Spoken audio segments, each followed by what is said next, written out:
Communication students. Hillary Altman here, your instructor, to give you some information about how to give effective, constructive feedback.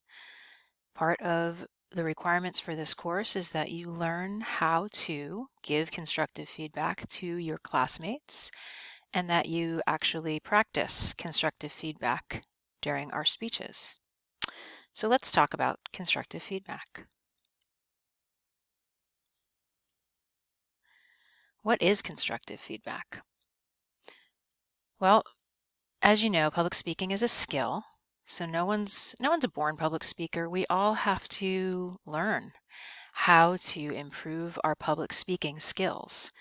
Some people are more comfortable with public speaking than others, but we all have things we can do to make ourselves more effective as public speakers. When we talk about being a constructive feedback, it's called that because when you think about construction, right? When you build a building, it's building it up. And so when we give constructive feedback, we are attempting to build up the speaker. Okay, the goal of constructive feedback is to improve the speaker's skills while maintaining their self-confidence. It is the opposite of tearing somebody down. Again, constructive is the opposite of destructive. We want to build up the speaker so that that speaker feels confident going into the next speech.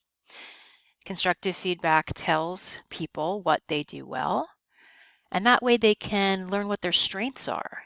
It's important to know your strengths as a speaker, so you keep those things every time you speak.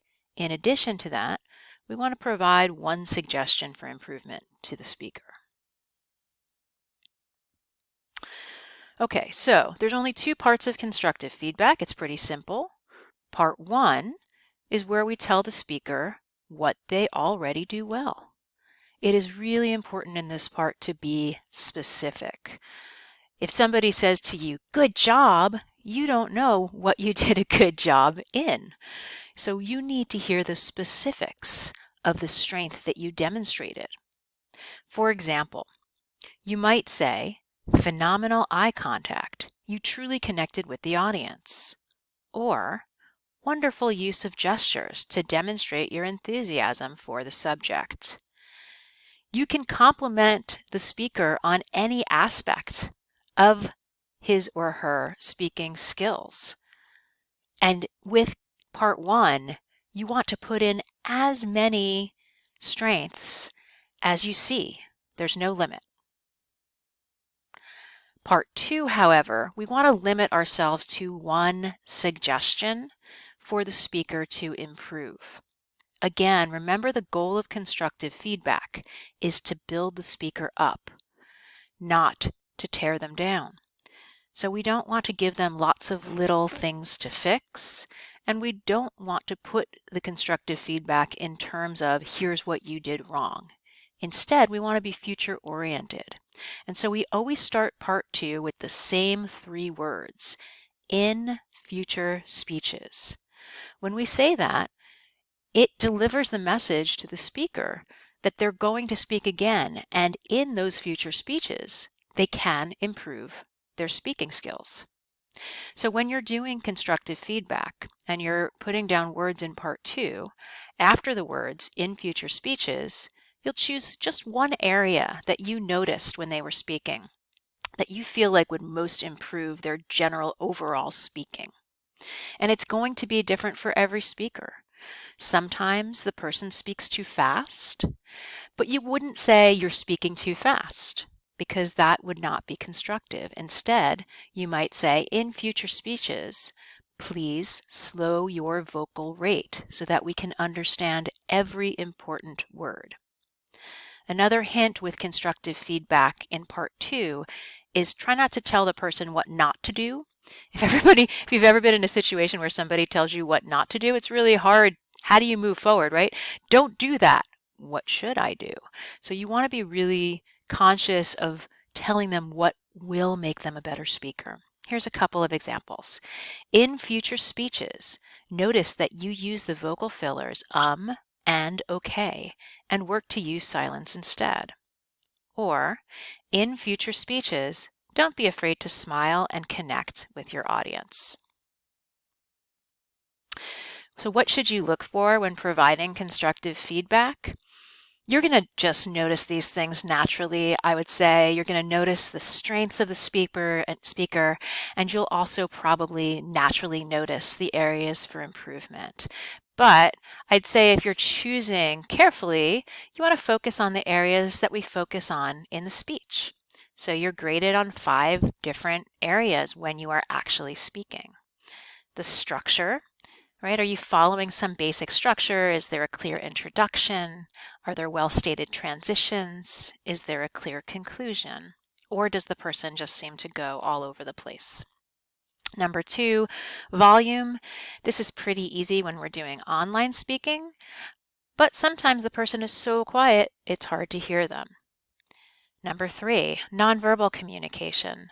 We really need to see at least one hand gesturing to let us know that that person is enthusiastic and is demonstrating good body language. Also, do they smile at appropriate times? Does their facial expression change? Also, within nonverbal communication, you can talk about eye contact. Are they looking down at their notes, or are they looking out and talking to the audience? Number 4 is paralanguage. This is the way that we use our voice to give language meaning. This includes your vocal tone. So does the person sound the way they should sound? Do they sound angry when they should be sounding empathetic? It also includes vocal fillers. Do they say okay, right a lot? Are they using silences and pauses to their advantage? Remember, silence actually helps get your audience attention. And finally, you can comment on the visual. Is it easy to see? Does it add something to the speech? Is it relevant? So let's watch this speech and see what we think. Actually, I'm going to go to YouTube so that you can get transcription. Do you know what I just told you? The message I communicated probably escaped most of you.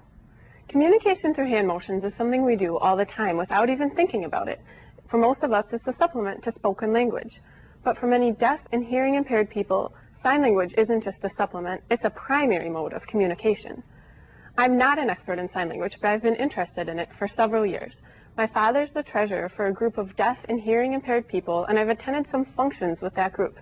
At those times, I had the chance to learn bits and pieces of sign language. I also had the chance to learn more in researching for this speech. In this speech, I'd like to first give you a bit of background about sign language. Then I'd like to teach you how to sign one important sentence, the one I started with. You are my friend. By sharing this sentence with you, I hope to help you see that sign language is just as expressive as spoken language. Let's start with a little background. There are 2 broad categories of sign language used in America. One is signed English, and the other is American Sign Language. Both use most of the same hand gestures. Signed English usually uses one hand gesture for each spoken word and presents them in the same order. On the other hand, American Sign Language, also called ASL, doesn't always have exactly one sign for each spoken word and might present them in a different order. This distinction will become clear during the demonstration. No one knows exactly how many people use sign language as their primary language today. The National Center for Health Statistics estimates that about 20 million Americans have some sort of hearing impairment. Depending on the exact definition of deafness, about 500,000 to 2 million of these people are deaf. Most sources agree that American Sign Language is the 4th most used language in the United States today, after English, Spanish, and French. Some people think that sign language is a primitive substitute for spoken language, but in fact, sign language is just as rich and expressive as spoken language. For example, Karen Nakamura states in the online Deaf Resources Library that American Sign Language should not be considered in any way to be a broken, mimed, or gestural form of English. According to Nakamura, ASL is a complex, full, and natural language in its own right, with its own beautiful grammar. Keeping these points in mind about sign language, let's return to the sentence I started with and see if we can learn the signs for you are my friend. First, make the sign for you with your right hand, extend your index finger, and just point at a classmate. The word R is actually interesting because it starts with the letter R. To make the sign for the letter R, extend your index finger and wrap your next finger around it. This is the sign for the letter R, and now we're going to make the word R. Just put your fingertips under your chin and arc outward. My is easy. It's just an open right hand. Put your palm inward on your chest. Friend's a little trickier. It takes both hands. Extend your index finger on each hand now with your other fingers folded down, and now bend each index finger.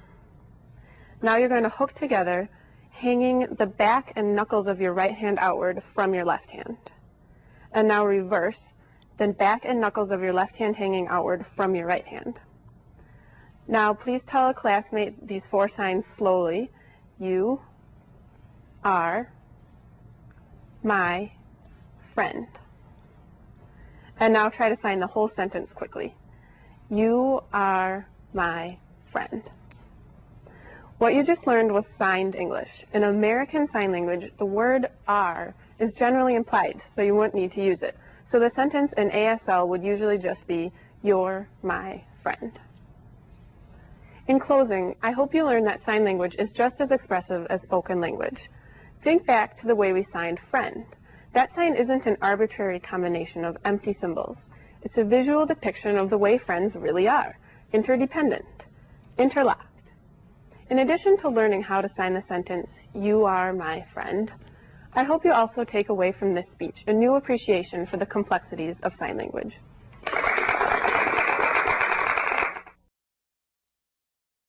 Great. I'm glad that you watched that speech.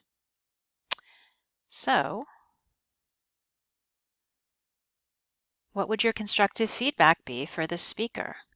She did a lot of things well. What would you tell her? She did well. What are her strengths? And what's one improvement you might recommend? And remember to start with the words in future speeches. I look forward to having you speak in this class, and I also look forward to having you provide constructive feedback to your classmates so that all of us can become better speakers.